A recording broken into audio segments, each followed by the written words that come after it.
And now, on with the opera.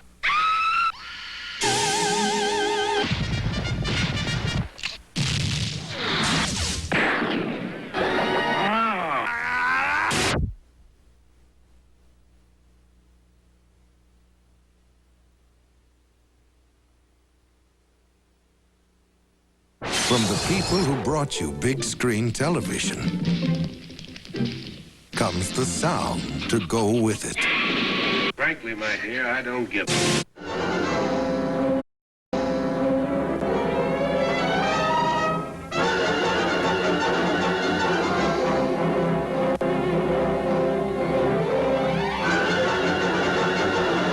Now, back to Washington, D.C. Live and Mike Farrell. In the 1950s, America went UFO crazy. Waves of sightings were often followed by waves of hoaxes. Pranksters were busy airbrushing negatives and doing photographic cut and paste jobs. They even tossed saucepans in front of the camera and dangled hubcaps in the air. Obviously, they were just out to get publicity. George Adamski claimed direct contact with blonde-haired aliens who took him to the moon and Venus, where, he said, he took these photographs.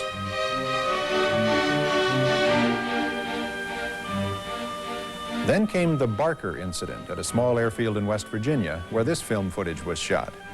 This was termed the Lost Creek Flying Saucer. Many people who saw this film believed that the hanging thing you see was in fact a UFO. We'll leave it to you.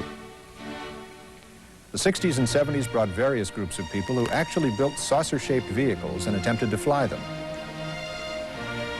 And about 10 years ago, there began what we believe to be the most elaborate hoax of all. A Swiss farmer, Billy Meyer, claimed to have had direct contact with an extraterrestrial group from the Pleiades star system. Meyer produced photographs of what he called beam ships. And the occupants of these beam ships. Interestingly, one of the aliens looked very much like a Swiss fashion model, and the so-called beam ship was found in his barn. Now, Billy Meyer's beam ships may have been obvious hoax, but thousands of UFO sightings from all over the world are not so easily explained away.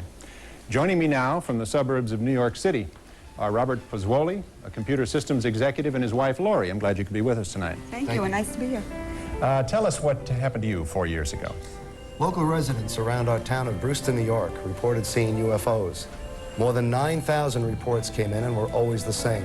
Noiseless, hovering, boomerang-shaped objects approximately 150 feet from wingtip to wingtip. When we spotted it, I had my video camera and we quickly started shooting the footage you'll see. I think your comments on the tape are especially interesting. Let's look at it now.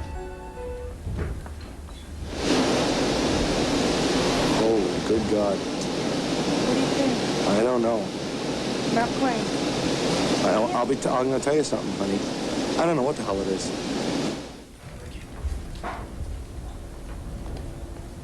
Tell me, what kind of effect this sighting has had on your life? Well, we've become very popular. Well, that's certainly not bad, is it? No. Oh, Bob and Lori Pozzuoli, thank you very much for joining us tonight. Thank you. Now, from the piney woods of East Texas on December 23rd, 1980, comes a bizarre close encounter of the second kind experienced by our next guests, Betty Cash and Vicki Landrum.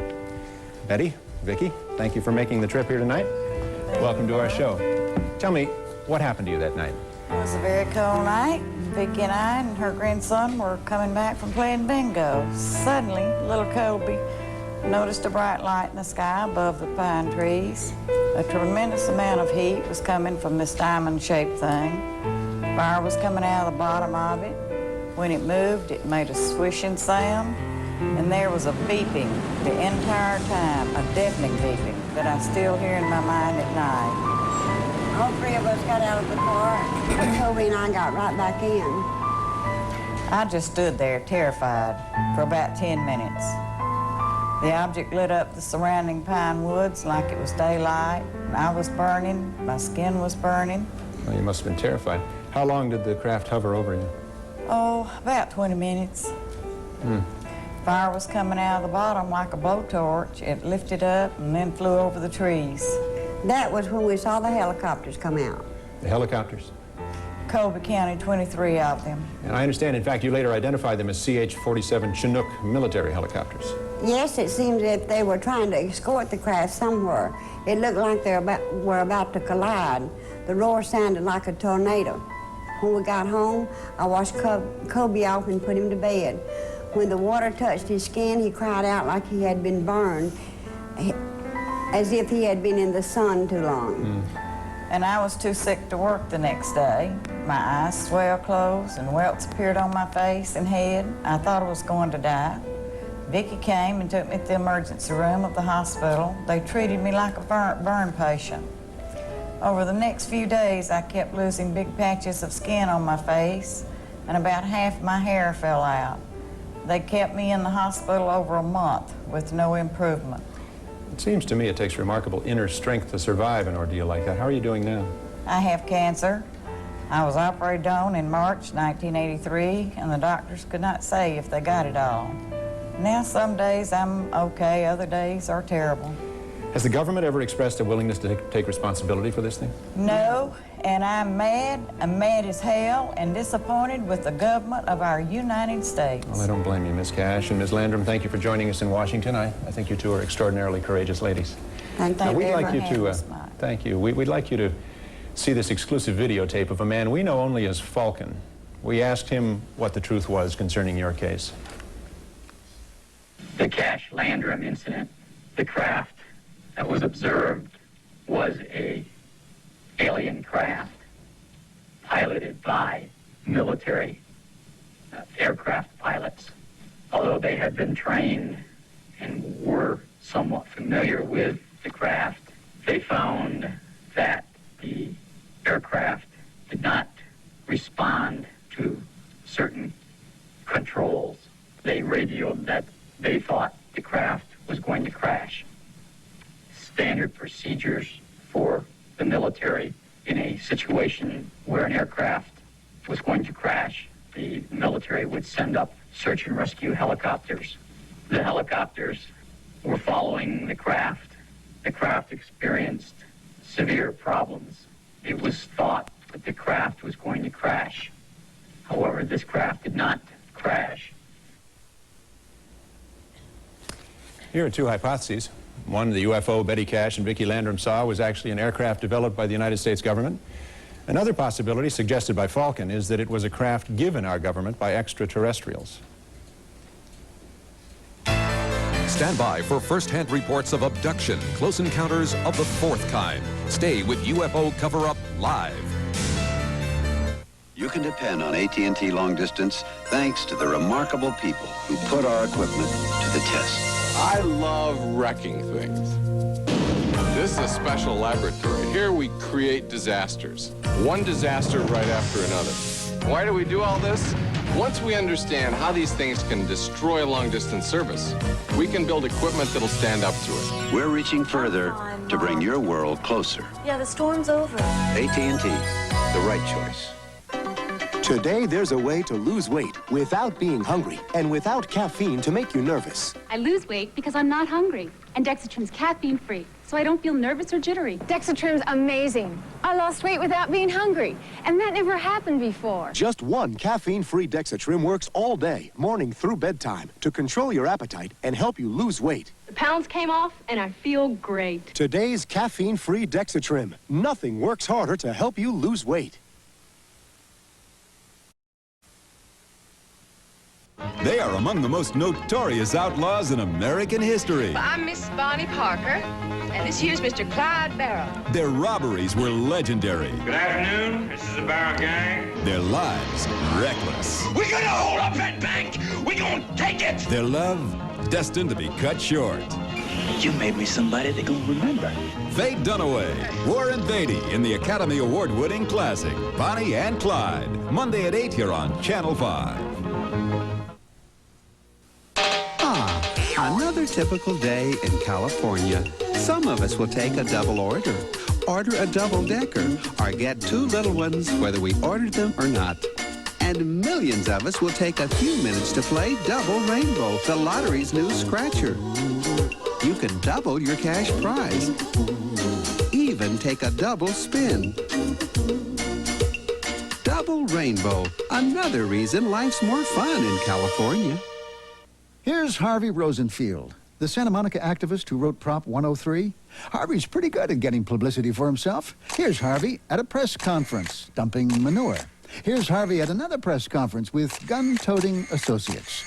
Harvey knows how to get press, but does he know how to write an auto insurance initiative? Prop 103 lets government into the auto insurance business, and in New Jersey, that led to a $2.7 billion deficit. Vote no on Prop 103. Oh, no matter what you do, trust that I'll be there for you. You can depend on me, yeah. Feel the power of a friend. Know that time and time again. You can depend on me.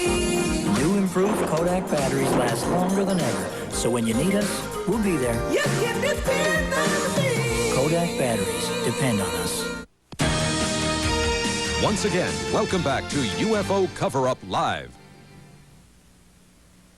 Rosemary Osnato, a commercial graphic artist, lives in New York City's East Village. Rosemary suffered a broken kneecap last year and is recuperating from the injury. Al Hassim lives in the Bronx with his wife and 11-year-old daughter and works the 4 p.m. to midnight shift for the telephone company in Manhattan. In his off hours, Al likes to play guitar and write songs. Lisa Salviano of Lake Hiawatha, New Jersey is 24, married, and pregnant with her first child. She works as a secretary in Morristown, New Jersey. These three ordinary individuals, unrelated to one another, share one extraordinary experience. With the guidance of a psychiatrist, Dr. Rima Lebo, they have been able to relive deeply buried memories that will astonish you. Under hypnosis, the subjects are put into a relaxed state in which they can recall these disturbing memories. And once regressed, they relive the experience in real time, often very emotionally, moment by moment. They re-experience what they went through the first time, though it may have taken place months or even years earlier. Now, please watch as we replay portions of their hypnosis session now.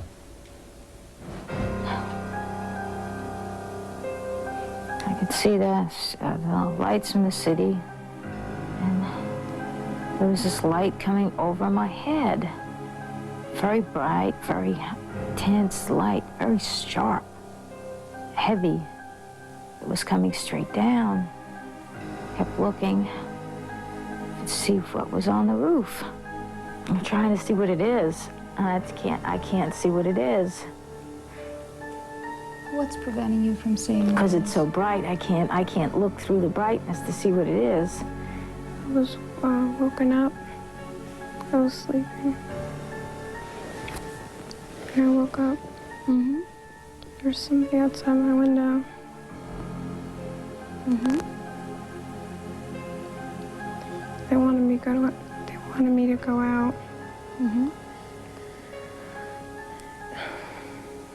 And I didn't know how I would get out there because the window was there.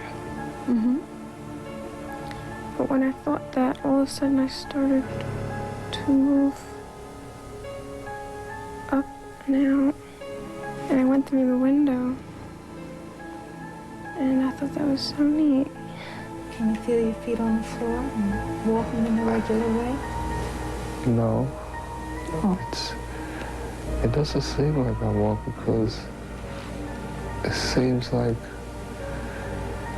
I don't see anything like when you walk, you can see like things going up and down when you walk. This is smooth.